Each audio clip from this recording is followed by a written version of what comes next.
आज के इस वीडियो में हम चैप्टर नंबर 1 जिसका नाम है फिजिकल वर्ल्ड उसको पढ़ेंगे और उसको कॉन्सेप्चुअली समझेंगे, उसकी टॉपिक्स को और कंप्लीट करेंगे। So the first topic is what is physics. Physics क्या है? ये तो एक बेसिक सा क्वेश्चन है जो हर किसी को आता है, बट इसकी डिफरेंट डेफिनेशंस है, डिफरेंट लेवल पर डिफरेंट डेफिनेशंस है। For example, the precise definition is not possible.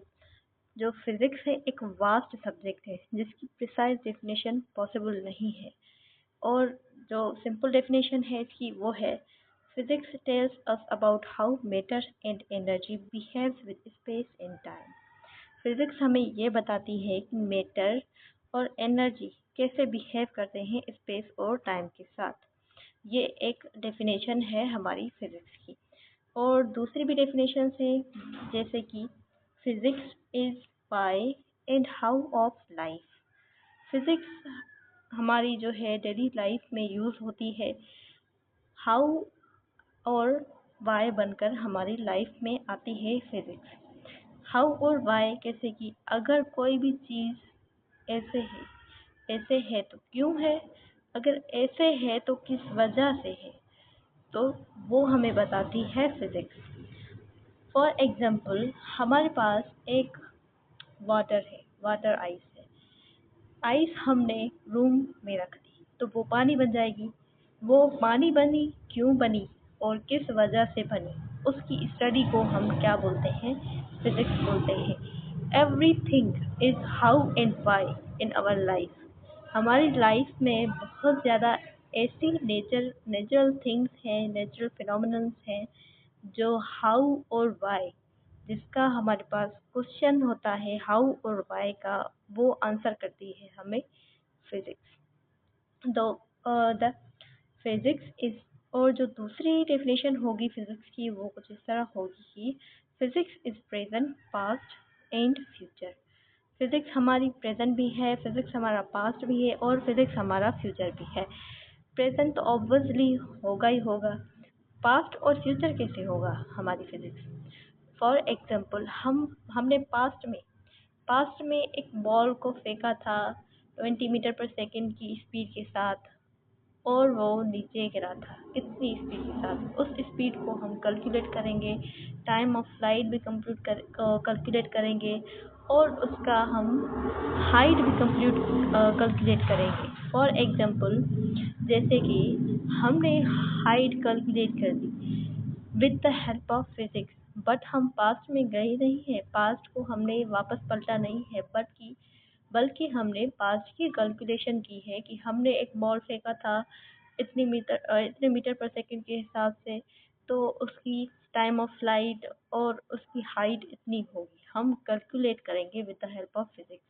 Future में भी हम ऐसे फ्यूचर प्रेडिक्ट कर सकते हैं कि फॉर एग्जांपल, हम फ्यूचर में एक टेरेस पे घूमने जाएंगे, वहाँ से हम एक स्टोन को नीचे फेंकेंगे। हम अभी गए नहीं हैं फ्यूचर में, बट हम इमेजिन कर रहे हैं कि फ्यूचर में हम ऐसे जाएंगे और स्टोन को नीचे फेंकेंगे। हमने स्टोन को फेंका स्पीड के साथ, कितनी भी स्पीड हो, स्लो हो या फास्ट हो, हमारा जो वो हमारे फोर्स पर डिपेंड करती है। हमने स्टोन को नीचे फेंका तो वो स्टोन कितने टाइम में नीचे पहुंचेगा और कितनी डिस्टेंस कवर करेगा, तो वो हमें कौन कैलकुलेट करके बताएगा? वो हमें फिजिक्स कैलकुलेट करके बताएगा कि फ्यूचर में इतनी इसकी स्पीड होगी। इट मीन्स कि फ्यूचर की भी कैलकुलेशन हम कर सकते हैं with the help of physics और पास्ट की भी हम कैलकुलेशन कर सकते हैं with the help of physics. Present की तो हम ऑब्वियसली कर ही पाएंगे। और जो फिजिक्स है ये एक नेचुरल फिनोमिनन है। नेचर, कुदरत में जो भी चीज़ें हो रही हैं और उनके होने की जो वजह है उसको जानने को हम क्या बोलते हैं? फिजिक्स बोलते हैं। सबसे पहले ग्रीक्स आए थे।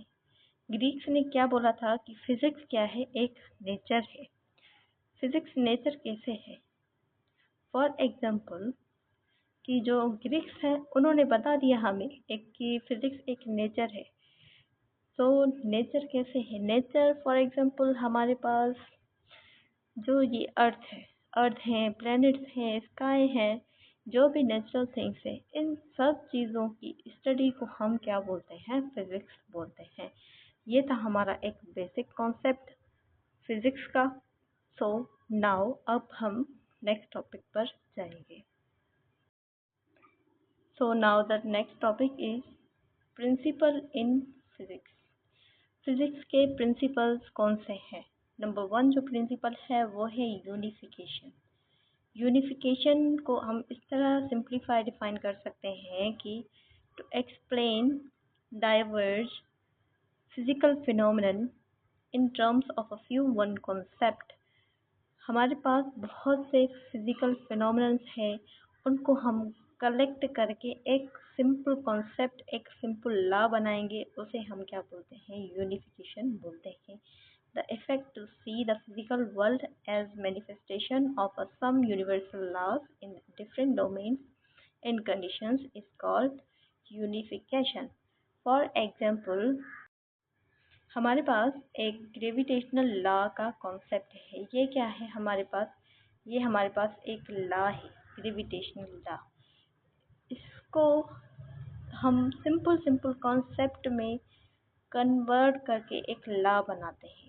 हमारे पास बहुत से सिंपल कॉन्सेप्ट हैं। For example fall of an apple, ये भी एक कॉन्सेप्ट है जो ग्रेविटेशनल लॉ से रिलेट करता है। Revolution of a planets around sun, sun के अराउंड हमारे प्लैनेट्स चक्कर लगा रहे हैं, ये भी क्या है? एक ग्रेविटेशनल लॉ का कॉन्सेप्ट है। और revolution of a satellite around planets, ये क्या है? ये भी एक ग्रेविटेशनल लॉ का एक कॉन्सेप्ट है। फॉर ये छोटे छोटे जो कॉन्सेप्ट हैं मिलकर एक बड़ा कॉन्सेप्ट बना रहे हैं, उसे हम बोलते हैं यूनिफिकेशन। उसके बाद आता है जो सेकेंड प्रिंसिपल इन फिजिक्स है, वो है रिडक्शनिज्म। रिडक्शनिज्म क्या है? A related effort is to derive properties of bigger, more complex system from the properties and interaction of its constituent simpler part is called reductionism. For example, ये reductionism जो है एक बड़ा कॉन्सेप्ट है। उस बड़े कॉन्सेप्ट को समझने के लिए, अंडरस्टैंड करने के लिए हमें छोटे छोटे कॉन्सेप्ट को पढ़ना पड़ता है, उसे हम बोलते हैं reductionism. For example temperature. Temperature हमारे पास एक बड़ा कॉन्सेप्ट है। इस कॉन्सेप्ट को छोटे छोटे लॉज हम पढ़ेंगे तभी तो हमें बड़ा कॉन्सेप्ट समझ में आएगा। फॉर एग्जांपल इंटरनल एनर्जी, ये भी एक कॉन्सेप्ट है। काइनेटिक थ्योरी ऑफ गैसेस, वो भी क्या है? एक कॉन्सेप्ट है। सो ये छोटे छोटे कॉन्सेप्ट मिलकर एक बड़ा कॉन्सेप्ट बनाती हैं, या हम एक बड़े कॉन्सेप्ट को समझने के लिए छोटे छोटे कॉन्सेप्ट को समझते हैं, उसे हम बोलते हैं reductionism. For example generator. Generator एक हमारा मशीन है जो हमारी लाइफ में यूज़फुल है। जनरेटर को बनाने के लिए कौन कौन सी चीज़ें आती हैं?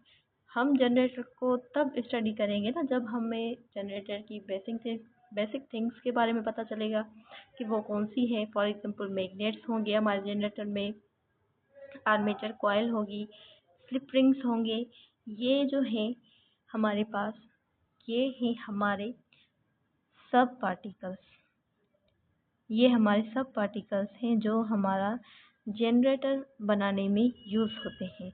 और ये जो जनरेटर है हमारा, वो हमारा है कॉम्प्लेक्स सिस्टम।